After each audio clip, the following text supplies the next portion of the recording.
అందరికీ నమస్కారం. ఇప్పుడే గౌరవ ముఖ్యమంత్రి చంద్రబాబు నాయుడు గారు ఏదైతే నిన్న జరిగిన ప్రమాదం, ఆ ప్రమాదంలో గాయపడిన వాళ్ళని లోపల పరామర్శించడం, వాళ్ళని చూడటం, వాళ్ళతో మాట్లాడటం జరిగింది. వాళ్ళలో మానసిక స్థైర్యం నింపేందుకు వాళ్ళందరితో కూడా మాట్లాడి, అలాగే హాస్పిటల్ యాజమాన్యంతో కూడా చాలా స్పష్టమైన ఆదేశాలు జరిగింది. ఇన్సిడెంట్లో ఎవరైతే చనిపోయారో వాళ్ళని ఎలాగో మనం ఏం చేయలేం.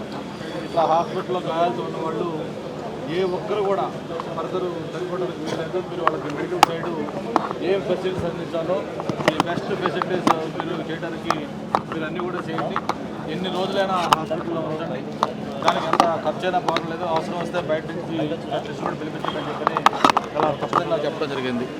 మొత్తం లోపల 7గురితో పేషెంట్లతో ముఖ్యమంత్రి గారు మాట్లాడారు. కొంతమంది అయితే ఇంకా షాక్లో ఉన్నారు. వాళ్ళకి ఇన్సిడెంట్ ఎలా అయింది, ఎలా హాస్పిటల్కి వచ్చారు అవి కూడా తెలియని పరిస్థితుల్లో వాళ్ళంతా ఉన్నారు. అలాగే కొంతమంది అయితే 57% వూండ్స్ తోటి బర్న్స్ అయ్యి హాస్పిటల్లో ఉంటే ఆయనైతే చాలా కాన్ఫిడెంట్గా లేదు సార్, నేను రికవర్ అవుతాను, నేను మళ్ళీ ఉద్యోగానికి వెళ్తానని చెప్పి ధైర్యంగా చెప్పేది కూడా చూడటం జరిగింది. ఇట్లా ఒక్కొక్కరు అందరితో కూడా మాట్లాడారు.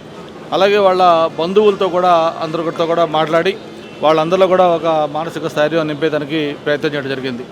అందరూ కూడా ఒకటే ముక్తకంఠంతో కోరారు, ఏదైతే ఇన్సిడెంట్ జరిగిందో ఆ ఇన్సిడెంట్కి రూట్ కాజ్ ఏంటి, ఎందుకు ఇది జరిగింది, ఇది ఫస్ట్ టైం కాదు, గతంలో కూడా ఇటువంటి ఇన్సిడెంట్స్ వైజాగ్లో ఎక్కువ జరుగుతున్నాయి, భవిష్యత్తులో ఇలాంటివి జరగకుండా ఒక శాశ్వతమైన నివారణ చర్యలు తీసుకోవాలని చెప్పి కూడా వాళ్ళు కోరారు. ముఖ్యమంత్రి గారు కూడా అష్యూరెన్స్ ఇచ్చారు, తప్పకుండా ఇండస్ట్రీస్ అనేది మనకు కావాలి, but at the same time industries safety కూడా అట్మోస్ట్ ప్రయారిటీ కావాలి.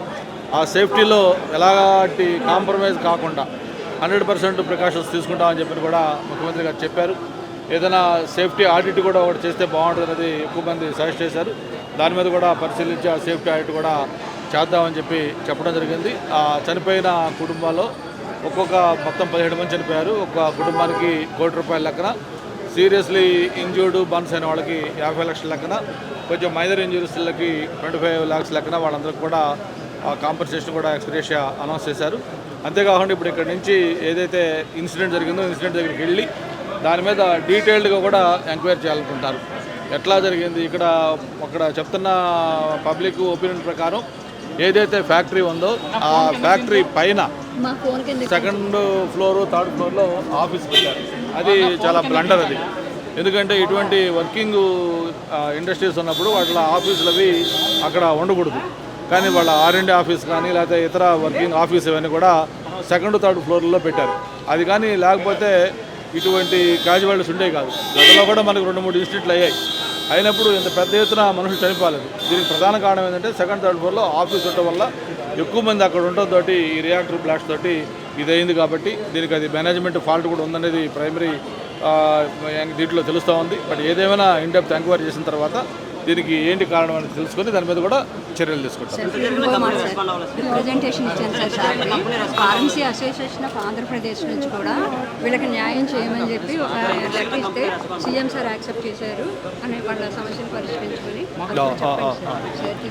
ఫార్మసీ అసోసియేషన్ తరఫున కూడా ఏదైతే ఇచ్చారో దాని మీద కూడా యాక్షన్ తీసుకుంటాం. మేము నక్కపల్లి మండలం రాజీపేట గ్రామం అండి, బోయపాడు శివార, బోయపాడులోనే ఉంటాం మేము. బాబు పర్వాడలోని చేస్తున్నాడు, చిన్నబాబు పెద్దబాబును.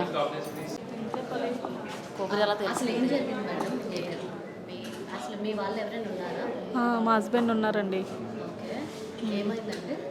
అది మొత్తం కాళ్ళు చేతులు బాగా బర్న్ అయ్యాయి, 60% వరకు బర్న్ అయిందని చెప్పారనమాట డాక్టరు.